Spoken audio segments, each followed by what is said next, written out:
सचेता के बहार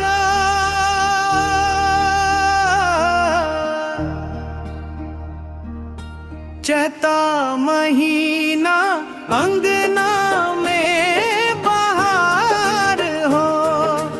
अमवा के डारिया पे बोले कोयलिया प्यार हो। साजनवा परदेस से भेजे संदेशवा, भींज गईल मनवा में उठे करेजवा के हार हो।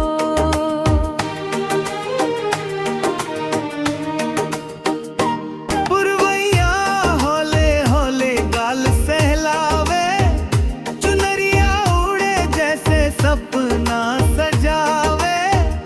गोरिया के अखियां में चमके उजियार, चैता के चांदनी करे दिल बेकरार। चैता का महीना गंगा में बहार हो। अमवा के डारिया पे बोले कोयलिया प्यार हो।